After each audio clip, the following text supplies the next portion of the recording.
Marshall with an early second half eruption against Arkansas State. It's Locked on Sunbelt.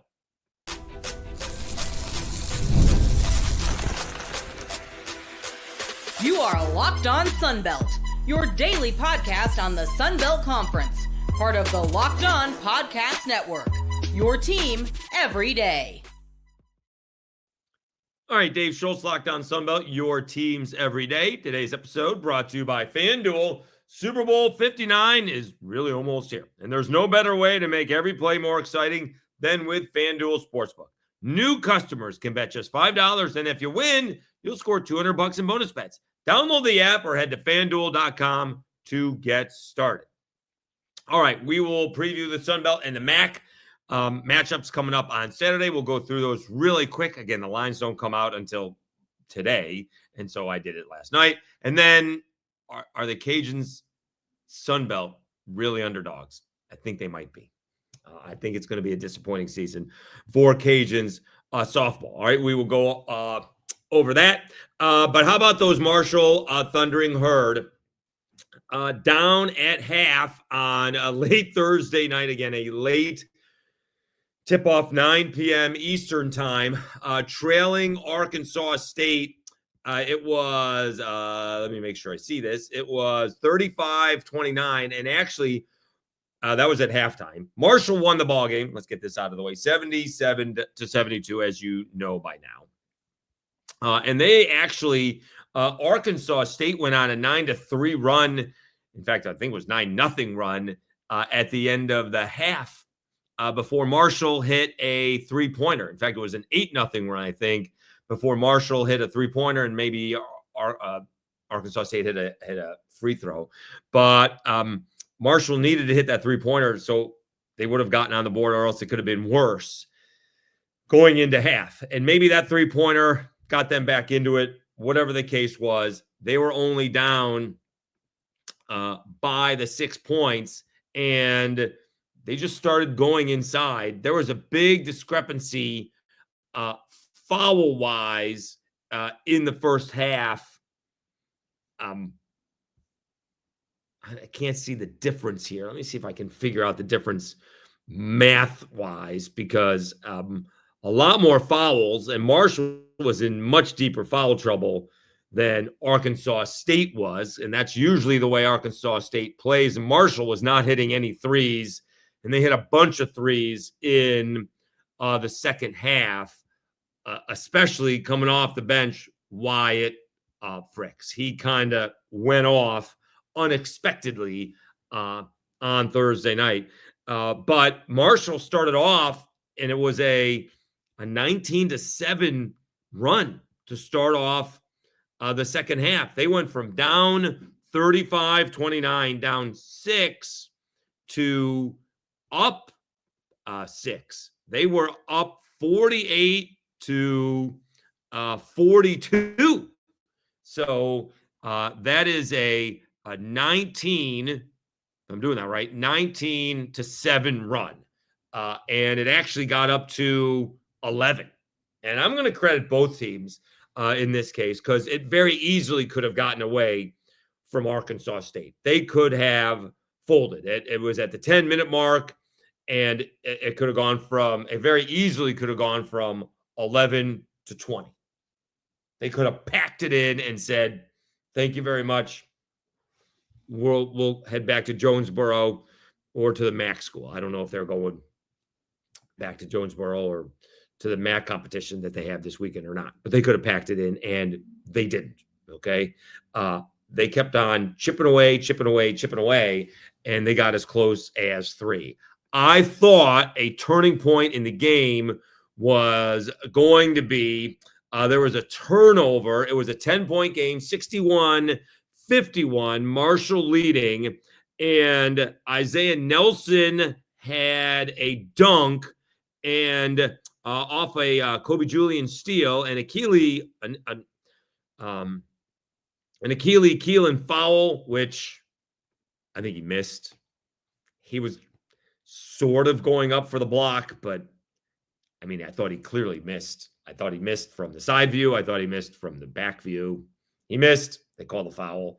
And Nelson hit the free throw. So a 10-point game became a 7-point game, but Dawson came right back from Marshall and hit a 3 to make it hit a 2 to make it back to a 9-point game.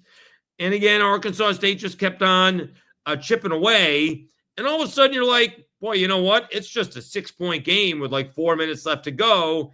And, Todd hits a 3. And then Ford hits the 3. And they got it to 3 a couple of times. They got it to 67, 64. And they got it to 70 to 67.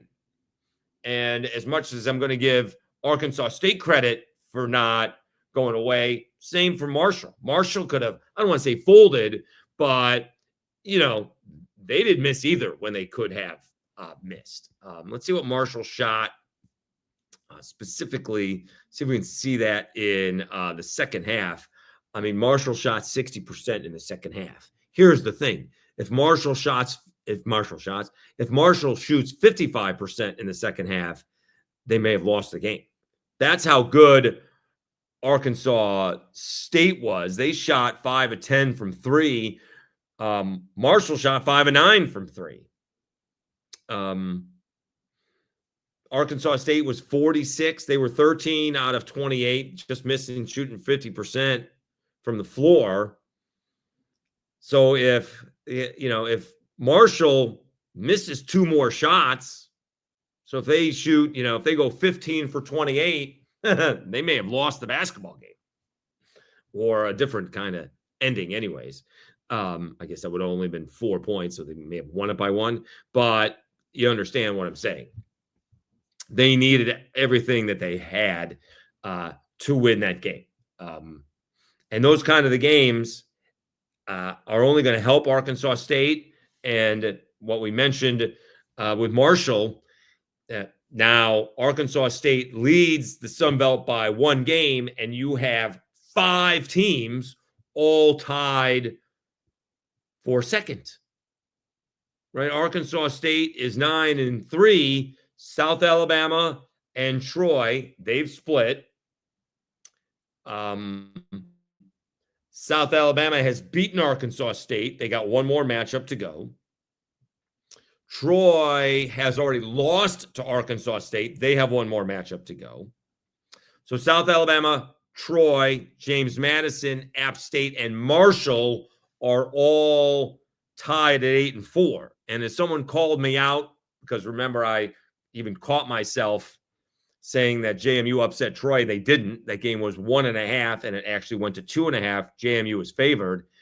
I don't want to say JMU has a cakewalk of a schedule because 4 of their 6 games are on the road, but those are all very winnable ball games for JMU. They could actually go in to the tournament as the hottest team in the Sunbelt Conference, and it's not out of the realm of possibility that they could be the number 1 seed.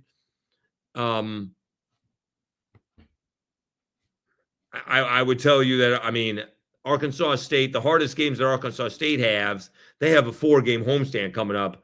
They have the Cajuns, they have the Cajuns later on. They're going to the Cajuns. They have Troy and South Alabama are their 2 toughest games. They got Monroe twice, and they're playing at the Cajuns. I would presume that if Arkansas State takes care of Troy and South Alabama, they'll be the number 1 seed. All right. I don't think they're going to lose to the Cajuns or Monroe, but we shall see. It's certainly going to be interesting. And again, I will wait for as long as possible to worry about those tiebreakers because we'll push off that headache for as long as possible. And hopefully they will play themselves out. All right. It will be interesting though, because Arkansas State played Marshall and South Alabama will play Marshall. So we'll see how that all works out. All right, let's take a time out. We'll quickly run down the MAC and Sunbelt matchups. They try to match them up with, relatively even teams. We will do that next because some of these matchups are pretty good. We'll do that after I tell you about Prize Picks.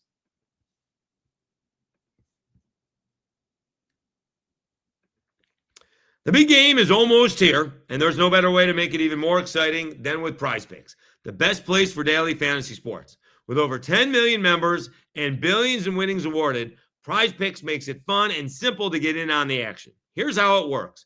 You pick more or less on at least 2 players' projections, and if you're right, you could win up to 1,000 times your cash. Prize Picks has even a free pick for the big game where Patrick Mahomes only needs to throw 1 yard to win. Pair that with one more correct pick, and you're cashing out. This week, I'm looking at the big board and selecting more for Travis Kelce, 62.5 yards, receiving yards, and less for Patrick Mahomes, 252.5 yards, passing yards. I think Philadelphia Eagles defense will contain him in terms of that. I may even picking the Eagles to win the ball game. Take that for what it's worth. What I love the most, fast, safe withdrawals. When I win, my cash is in my account in as little as 15 minutes. Check out the promo tabs to tail any of the super sweet Millie winners big game lineups. If you tail a lineup that goes 3 for 3, you can split $1 million in promo funds. Download the app today and use code LOCKEDONCollege to get $50 instantly after you play your first $5 lineup. That's code LOCKEDONCollege for $50 instantly after you play your first $5 lineup. Prize Picks, run your game.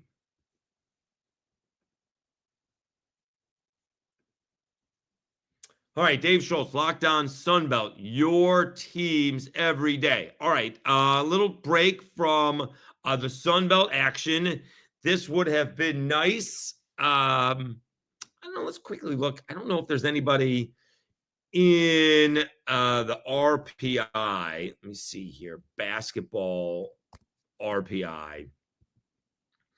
I like Warren Nolan. See if there's any in the MAC. Usually there is, but I don't think there is this year.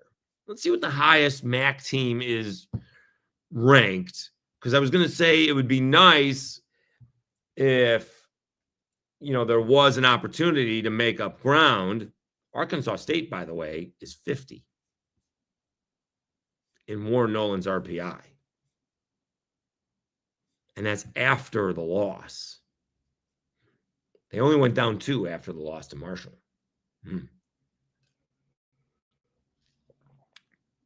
What I'm saying is that's not out of the craziness of getting an at-large berth if you're in the 30s. Akron is 60th. That is the highest, it appears, MAC school. All right. Just to give you an idea. Okay. So let's go through these. Speaking of said Zips, they are taking on South Alabama. It's going to be a tough game for South Alabama. Akron is 17-5. South Alabama 16-8. But the Zips are 11-0 at home. All right, quickly, let's check out the matchup.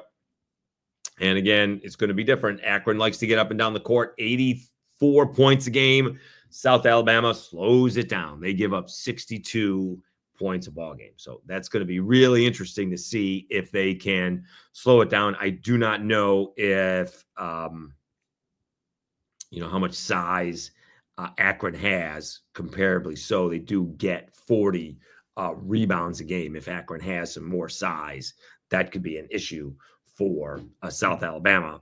But I'm going to guess that Akron hasn't seen anybody like South Alabama this year. If Akron has some size, that's going to be an issue for the Cajuns, or for South Alabama. And it does look like they have a little bit of size.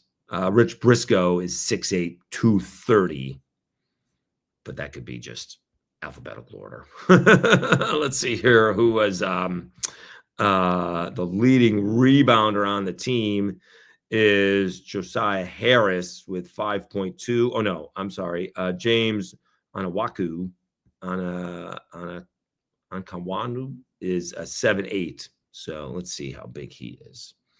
He's 6'8", 240. All right. So he's a load. All right. That would have been a good matchup. He's English. So that would have been, that's South Alabama. Confusing my Sunbelt teams. Anyways, a little bit of size could be an issue for the Jags. But he's a big guy, so we'll see South Alabama does like to run up and down the court if they get a shot. We'll see. They are first in the MAC, and they are pretty good. That's going to be a tough game for South Alabama. Okay, we need to go through these a little bit quicker. All right, Miami of Ohio, also really good at home, 10-1. They are taking on Troy. They are 15-8. Troy coming off that tough loss last time out. Miami likes to get up and down the court. They score 82 points a game. Troy gives up 65.5 points a game. Again, these lines are not out. They will come out here probably during the podcast as we're recording. Again, these are going to be tough ball games for the Sunbelt to win. Nobody is particularly good on the road in the Sunbelt. It'll be interesting to see. You got Western Michigan, who's only 7-15. They're not even that good at home. They're 4-6. Georgia Southern is 12-12. They are 3-9 on the road. That's an issue. All right. Ball State, they're hosting Southern Miss. Southern Miss has 10 wins. 9 are at home. They're 1-10 on the road. That's going to be tough. That's just ugly. What can you do? That is just ugly. Old U actually has a winning record on the road, which we've noticed. They have played well this year on the road for some odd reason. They're going to Eastern Michigan. Eastern Michigan 10-12 overall, 5-4 at home. Northern Illinois hosting the Cajuns. Northern Illinois just 5 wins on the season, 5-17. They're 5-5 at home. So all their wins have been at home. Cajuns, I don't know what to expect from the Cajuns. They go on the road to beat Texas State. Should have beaten South Alabama, folded. Should have beaten Georgia Southern, folded. They are 7-17. Word is they seem to have their coach. We'll see when that is announced. Somebody, I think, originally from Lafayette. Toledo hosting James Madison. Again, James Madison, very good. It's going to be interesting. They're 2-6 on the road. We'll see how that affects them at Pensacola and how it affects them down the stretch because, again, they have 6 games left, all of them very winnable, but 4 of the 6 are on the road. They're 15-9 overall. They've won 5 in a row. Very easily could find themselves a 1 or 2 seed in the Sunbelt Conference tournament, but they struggle away from Harrisonburg. All right, James Madison at Toledo. Georgia State heading to Buffalo. Georgia State does not play well away from Atlanta. They got 9 wins on the season. 8 of them are at home. They are 1-8 on the road. Buffalo, the Bulls, normally a very good MAC team, have been to the NCAA tournament a couple of times over the last few years. They are struggling this year, 7-15. They are 5-5 at home, 5-5 at home. All right. Coastal Carolina struggling overall, 8-16, 2-11 on the road. They're going to Bowling Green, just 8-14. They're 6-5 at home. Arkansas State, they're actually 8-16 overall, but 6-4 on the road. Impressive. They're taking on Kent State, who's 14-8, but just 6-4 at home. Interesting. App State on the road, 14-9 overall, 3-5 on the road. Interestingly enough, Ohio just 12-10, but an impressive 9-1 at home, so not an easy ball game. And Texas State, the Bobcats heading to Central Michigan, 12-12 overall for Texas State, 3-8 on the road, whereas Central Michigan, 10-12 overall, but 6-4 on the road. These are going to be some tough games for the Sun Belt. We will see how they do. All right, let's come back. Softball has started. Don't see it very often. The Louisiana Raging Cajuns have basically dominated the Sun Belt for the better part of a decade. That dominance may be coming to an end. We'll talk about that next after I tell you about FanDuel.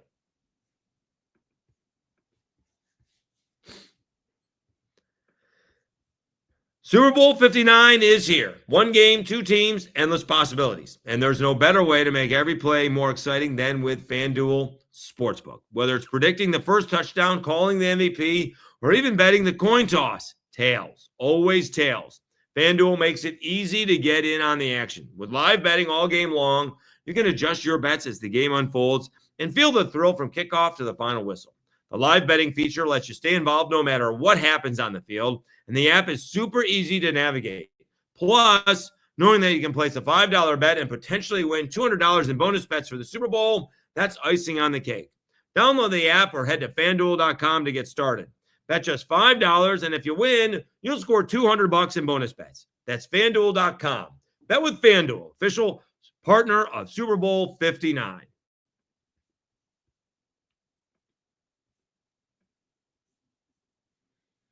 All right, Dave Schultz, Lockdown Sunbelt, your teams every day. All right, Sunbelt softball or college softball getting underway yesterday, in fact, and Raging Cajuns hosting the Louisiana Classics, among others, started their season, and it did not get off to a fantastic start for the Raging Cajuns. Got a new coach. And then all of the talent dispersed. Allison Haybetts, former local, just superstar from Lafayette and played there and just a legend there. Seton Hall took down the Cajuns 4-2. All right. Seton Hall is a middling Big East team at best. Middling. All right. They've had one good year a couple of years ago. It was a good year. They won 42 ball games 2 years ago. But other than that, they've been average to bad. All right. They're not a very good softball program. But the Cajuns coach went to Texas State, and then all the talent spread out. Some went to Texas State with him, or Texas Tech. Did I say Texas State? He went to Texas Tech. All right. And so some of the talent went with him, some of the talent went to Oklahoma, some of the talent dispersed around the country. And the Cajuns came up short last year, right? A couple of years ago, they went to Baton Rouge and took down LSU and went to the Super Regional and lost to Washington, right? This close to be hosting McNeese to go to the College World Series, but Washington came back and beat McNeese, and then, the Cajuns didn't score many runs in that Super Regional. And then, the Cajuns, didn't get through their own regional. And then for whatever reason, it was time for Jerry Glasgow to leave. I thought the team was loaded. A lot of the girls were coming back. A couple of girls were leaving, but a lot of them were coming back. And the team was going to be loaded for maybe one more run to try and get to Omaha. But Glasgow thought it was time to leave, and it was time to move on. With losing one ball game doesn't change that. I remember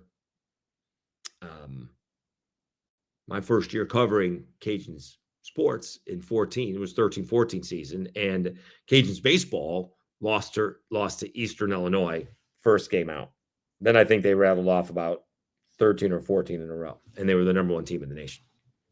So you don't want to overreact to one loss, but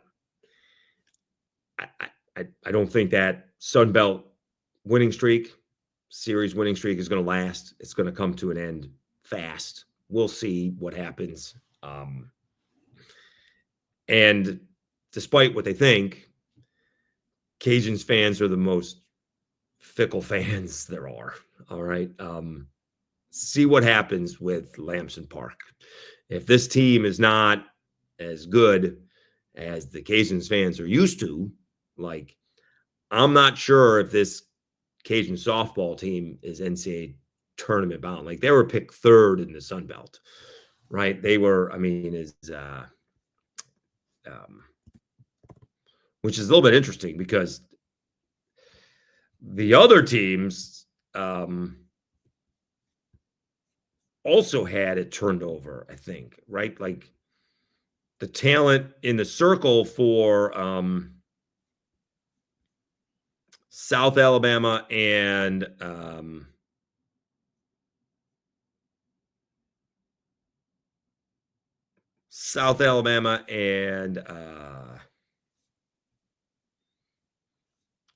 Texas State also had turnovers. Cajuns were picked second. Texas State was picked first. Cajuns picked second. I thought South Alabama was picked third. Also my fault. We'll see if they even do that well. But the girls in the circle for Texas State are gone, and I think the girls in the circle for South Alabama are gone. And don't kid yourself. The Sunbelt teams are going to be licking their chops to try and take down the Cajuns. Okay, this is not played up enough. I can't say this enough. I think the streak is at 89. The Cajun softball team has not lost a Sunbelt weekend series in 89 weekends. I think it's back to 2012. They haven't had a bad weekend since 2012. It's 2025. Right? They haven't had a bad bounce, a bad call, a bad break. In like 13 years. That's incredible. I think it's going to come to an end this year. And I hope they have a good year, right? No one's rooting against them. I'm not. I'm sure other fan bases are. I'm not rooting against them. But other fan bases are certainly going to want to kick them when they're down. Potentially. We'll see. All right. And it's certainly going to take, a little bit of time. And it did take a little bit of time to get used to Jerry Glasgow. Right. They lost a regional final to LSU in Glasgow's first season there. And it was a heck of a, that was like Summer Ellison's deal, right? And they just LSU had more pitching. Those were some dominant LSU, teams, and the Cajuns gave LSU all they could handle. And it took all season to figure out what Jerry was doing, and he was being super aggressive on those teams. And it may take all season for the girls to adjust. The girls that have been with the program, they had to adjust to Jerry, and he may not be the easiest guy to adjust to. And now they got to adjust to Allison. So it'll be interesting to see. Certainly rooting for him. I don't mind saying, but we'll see. Again, Seton Hall is a middling. Maybe they will be good. I don't know how good Seton Hall. They were picked fourth in the Big East. Again, they had a good season 2 years ago, 42 wins, pretty good. But other than that, they've been 500 or less. That is not one of the better Big East programs out there. Just saying. So the Cajuns are underdogs this year, and again, people on the Twitter feed are like, are the Cajuns being disrespected? Maybe. Maybe they deserve the benefit of the doubt. But this year I want to see it, because I think this year's going to be a little bit disappointing for the Raging Cajun softball team. I don't think they're going to cruise to a Sunbelt championship like they normally do. Texas State won the tournament last year. That was in San Marcos. That's fine. But usually it's somehow they always do it. And I'm not sure this year they're going to. So we shall see. All right. And baseball is opening up here soon. We will see what we can do. See if we can get some guys on. Unfortunately, I got some things to do tomorrow. But I can email people and see if I can set up interviews for Monday, post Super Bowl. I have that off. All right. Thank you so much for tuning in. We'll recap all the action on Monday and see if I can line up get some football coaches. Can I get some football coaches on? Come on, guys. We'll try again. I'll hit them up on Friday and on see if available. I actually have Monday and Wednesday off, so we'll see if we can get some baseball coaches on as well. Have a great weekend, everybody. Enjoy the basketball. Enjoy the football. I think the Eagles are going to pull it out. I certainly wouldn't bet against the Chiefs, but I think the Eagles, in this case, their defense is really good, and I think Saquon Barkley is going to run a little bit on the Chiefs' defense. That's what I think. We shall see what happens. Enjoy the football. Enjoy the basketball. We will be back on Monday. You've been watching Locked On Sunbelt, your teams every day.